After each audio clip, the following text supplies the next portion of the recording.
Whole పట్టినప్పుడేమో initially ఏమో pain రావచ్చు, fever ఉండొచ్చు, ఇంకా ఇయర్ నుంచి డిశ్చార్జ్ ఉంటుంది. డిశ్చార్జ్ అంటే పస్ రావచ్చు, చీవు కారుతుంది చెవులోంచి, అకేషనలీ చెవులోంచి రక్తం కూడా కారచ్చు. అండ్ హియరింగ్ ఎఫెక్ట్ అవుతుంది, హియరింగ్ తక్కువ అవుతుంది హోల్ వల్ల. అంటే పెద్ద హోల్ ఉంటే ఎక్కువ హియరింగ్ లాస్ ఉంటుంది, చిన్న హోల్ ఉంటే తక్కువ హియరింగ్ లాస్ ఉంటుంది. కానీ ఇయర్ డిశ్చార్జ్ వస్తుందంటే మాత్రం ఇన్ఫెక్షన్ ఉందని మనకు తెలుస్తుంది. దాన్ని బట్టి మనం ఫర్దర్ ట్రీట్మెంట్ ఇవ్వాలి.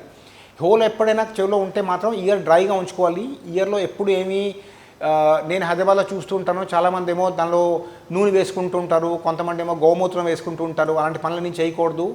మీ మటుకు మీరు క్లీన్ చేసుకోకూడదు. మీరు ఇయర్ డ్రైగా ఉంచుకోవాలి. నూనె మందులు ఏం వేసుకోకూడదు. మీ మటుకు మీరు క్లీన్ చేసుకోకూడదు. మీ స్పెషలిస్ట్ కన్సల్టేషన్కి హాస్పిటల్కి వెళ్ళాలి. సమ్టైమ్స్ మీ హియరింగ్ అసెస్మెంట్ కూడా చేయాల్సి వస్తుంది, మీ హియరింగ్ లెవెల్ అండర్స్టాండ్ చేసుకోవడానికి. సో అలా మనం whole in the ear drum manage చేస్తామండి. కాటన్ బడ్స్ ఎప్పుడూ చెవిలో యూజ్ చేసుకోకూడదు. ఎందుకంటే cotton buds first of all అవి స్టెరైల్ కాదు. Second, they themselves cause infection. అంటే మీరు కాటన్ బడ్ చెవిలో పెట్టుకొని మీ మటుకు మీరే ఇన్ఫెక్షన్ ఇంట్రొడ్యూస్ చేసుకుంటున్నారు.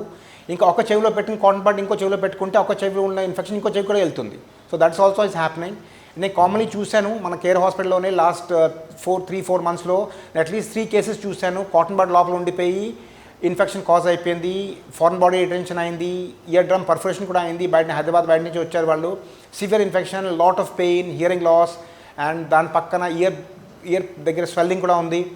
అందుకే నేను అందరితో రిక్వెస్ట్ చేస్తాను ఏంటంటే, మీకు ఎప్పుడు చెవేమో కాటన్ బడ్తో ఎప్పుడూ క్లీన్ చేసుకోవద్దు. It is very dangerous. And if you have a problem in the ear, please come and consult an ENT specialist, and we will give you the optimum treatment. And మీకు ఏదైనా problem ఉంటే, wax ఉంటే, లేకపోతే ఇంకేదైనా problem ఉంటే అది మేము క్లినిక్లో clean చేయగలం. మీ మటుకు మీరు క్లీన్ చేయలేరు. ఇంకా మీరేమో ఆ ఫారెన్ బాడీ కూడా ఏదైనా ఉంటే, వ్యాక్స్ ఉంటే అది లోపల కూడా పుష్ అయిపోతుంది ఇయర్ బడ్ వల్ల. అందుకే my recommendation is I strongly recommend never use cotton buds on your own.